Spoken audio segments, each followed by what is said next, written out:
ကောင်လေးဟာဆေးလုံးရဲ့အစွမ်းကြောင့်ခန္ဓာကိုယ်တစ်ခုလုံးပေါက်ကွဲထမတတ်နာကျင်နေပြီးအဖိုးတာအရန်နေရခတ်နေတယ်လို့အသေးအတန်အော်ဟစ်နေရပါတယ်ဒီဆေးလုံးဟာတာမန်ဆေးလုံးမဟုတ်ပဲအနားမှာရှိတဲ့ကျင့်စဉ်စွမ်းအားတွေကိုပါဆုပ်ယူနိုင်တဲ့အစွမ်းရှိတာကြောင့်သူ့ရဲ့ခန္ဓာကိုယ်ထဲမှာစွမ်းအင်တွေဟာထိမ့်မနိုင်သိမ့်မရထည့်နေတာပါနောက်ဆုံးမှာတော့သူ့ကိုယ်ထဲကနေပြင်းထန်တဲ့စွမ်းအင်တွေပေါက်ကွဲထွက်လာပြီးအနားမှာရှိတဲ့သူ့အဖိုးကိုယ်တောင်လွန့်ထွက်သွားစေခဲ့ပါတယ်ဒါပေမဲ့နာကျင်မှုကခန္ဓာကိုယ်တည်းမကပဲစိတ်ထဲအထိပါရိုက်ခတ်လာပါတယ်။ဆေးလုံးရဲ့စွမ်းအားကြောင့်ကောင်လေးရဲ့စိတ်တွေဟာခြောက်ခြားလာပြီးသူအကြောက်ဆုံးထက်တဲ့သူ့အမေတေဂာနီအချင်းကိုပြန်မြင်ရောက်လာပါတော့တယ်။အမေသားကိုထားမသွားပါနဲ့ဆိုတဲ့ငိုကြွေးတန်နေတဲ့အကျုကောင်လေးရဲ့မျက်လုံးတွေဟာသွေးရောင်လွှမ်းတယ်လို့နှီးရဲလာပါပြီ။ဒီမြင်ကွင်းကိုကြည့်နေတဲ့အဖိုးthiếtသူကတော့အခြေအနေမကောင်းတော့တာကိုစိတ်မိလိုက်တယ်။ဘာလို့လဲဆိုတော့ဒီဆေးလုံးဟာကောင်လေးရဲ့စိတ်ထဲကမကောင်းတဲ့စိတ်ရိုင်းတွေကိုနှိုးဆွတ်ပေးနေလို့ပဲဖြစ်ပါတယ်။ကောင်လေးဟာအသီးစိတ်လွတ်ပြီးမိစ္ဆာလန်းကိုကူးပြောင်းတော်မဲ့အခြေအနေကိုရောက်နေပါပြီ။ဒီအချိန်မှာပဲအဖိုးဟာအန်ရရဲ့ကြားကနေအေးမီပြီးကြည်လင်တော်လန်းစဉ်အရာရာငြိမ်သက်စေ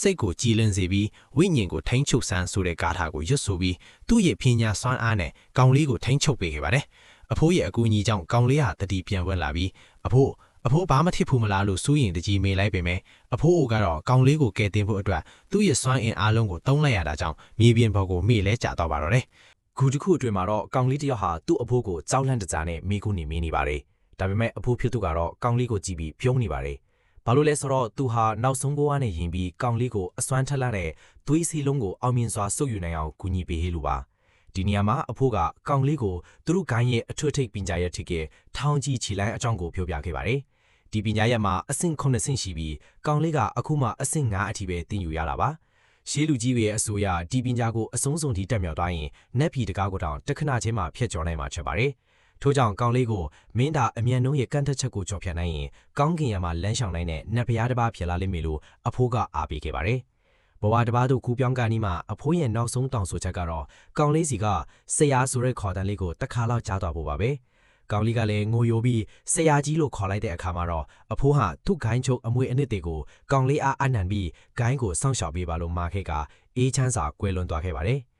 အဖိုးကွယ်လွန်သွားတဲ့တစ်ချိန်ထဲမှာပဲဂိုင်းချုပ်ကြီးရဲ့ဝိညာဉ်တစိပြားဟာအပိုင်းပိုင်းကွေးကြေသွားခဲ့ပါတယ်။ဒါဟာဂိုင်းချုပ်ကြီးမရှိတော့ဘူးဆိုတာကိုအချက်ပြလိုက်တာမို့တကိုင်းလုံးဒူးထောက်ပြီးဝမ်းထဲပူဆွေးကအော်ဟစ်ငိုကြွေးကြပါတော့တယ်။ဒါပေမဲ့ဇလန်းကဒီမှနေမပြီးသေးပါဘူး။ကောင်လေးဟာသူ့ဆရာအတွက်ငိုကြွေးနေတော့မှပဲတခင်ရဲ့ဆရာကိုကဲတင်ပြီးလို့ရနိုင်သေးတယ်ဆိုတဲ့အတန်းကြောင့်ကောင်လေးဟာဘသူလဲဆိုပြီးအတန်းလားနေရာကိုလှည့်ကြည့်လိုက်ပါတယ်။တခင်ကျမဒီထဲမှာပါဆိုတဲ့အော်တန်းကြောင့်ဂူပေါက်တစ်ခုထဲကနေငှက်တွေလန့်ပြီးပြန်ထွက်လာကြပါတယ်။ကောင်လေးကလည်းသူ့ဆရာကိုကဲနိုင်သေးတယ်ဆိုတဲ့အတန်းကြောင့်ဂူထဲကိုမကြောင်မလန့်တိုးဝင်သွားပါတော့တယ်။ဂူထဲမှာတော့အရန်လှပတဲ့ငှက်တစ်ကောင်ဟာထန်ကျိုးတွေဂါထာအင်ကွတ်တွေလည်းချုံအောင်ခံထားရတာကိုမြင်တွေ့ရမှာပါ။ကောင်လေးဟာမင်းကဘသူလဲလို့မေးလိုက်တာကြောင့်ငှက်မလေးဟာလူပုံတန်းကိုပြန်လဲပြောင်းလဲလိုက်တဲ့အခါအရန်လှပတဲ့မင်းရဲ့ကောင်မလေးထင်နေပါတော့တယ်။ကောင်လေးဟာမင်းကဘသူလဲလို့ထပ်မံမေးမြန်းလိုက်တာကြောင့်သူမကကျမနာမည်ကတော့ရွှေပါ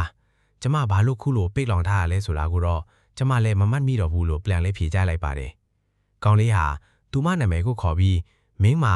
ငါဆရာကိုကယ်တင်နိုင်တဲ့နီလန်းရှိတယ်လို့ပြောတာတကယ်လားဆိုပြီးမေးလိုက်ပါတယ်။သူမကလည်းကယ်ပေးနိုင်ပါတယ်။ရှင်သာကျမကိုဒီနေရာကနေလွတ်အောင်ကယ်ထုတ်ပေးနိုင်မယ်ဆိုရင်ကျမတီးထားသမျှအကုန်ပြောပြပါမယ်လို့ကောင်လေးကိုကတိပေးလိုက်ပါတယ်။ထိုးစကားကိုကြားတော့ကောင်လေးကတက်ကြွသွားပြီးငါမင်းကိုဘလို့ကယ်ပေးရမလဲနီလန်းရှိလားဆိုပြီးမေးလိုက်တာကြောင့်ကျမရဲ့နောက်ကလေကားတစ်တီကိုတတ်သွားရင်တောင်တောင်ကိုတွေ့လိမ့်မယ်။အဲ့ဒီတောင်ထိပ်ကိုတတ်သွားပြီးအပေါ်ကတစိခတ်ထက်တာကိုဖယ်ပေးရပုံပါပဲ။တကယ်လို့ရှင်ကျမကိုမယုံဘူးဆိုရင်အရင်ဆုံးကတိကဝတ်စာချုပ်ချုပ်ဆိုနိုင်ပါတယ်။အဲ့လိုဆိုရင်ရှင်ကကျမရဲ့သခင်ဖြစ်သွားလိမ့်မယ်လို့သူမကပြောလိုက်ပါတယ်။ကောင်လေးကတော့မလိုပါဘူးငါမင်းကိုယုံပါတယ်လို့ပြောကလေကားတစ်တီစီကိုတက်သွားပါတော့တယ်။တောင်ကိုတွေ့တော့ကောင်လေးဟာသူ့ရဲ့ထောင်ကြီးခြေလမ်းကိုဖောက်ပြီးနားကိုတုံးကအ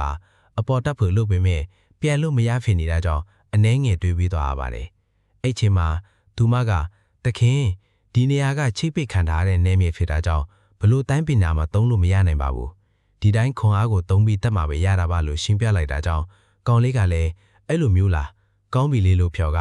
လက်ဖလာနဲ့တောင်းပေါ်ကိုစတင်တက်ပါတော့တယ်။တိုင်းပညာအသုံးပြုလို့မရတာကြောင့်ကောင်လေးဟာခက်ခဲတက်နေရပြီးပင်မနေပေမဲ့ငါဆရာကိုတေချာဖို့ကယ်တင်ရမယ်ဆိုပြီးရည်ရွက်ကအားတင်းပြီးတောင်ပေါ်ကိုဆက်လက်တက်နေပါတယ်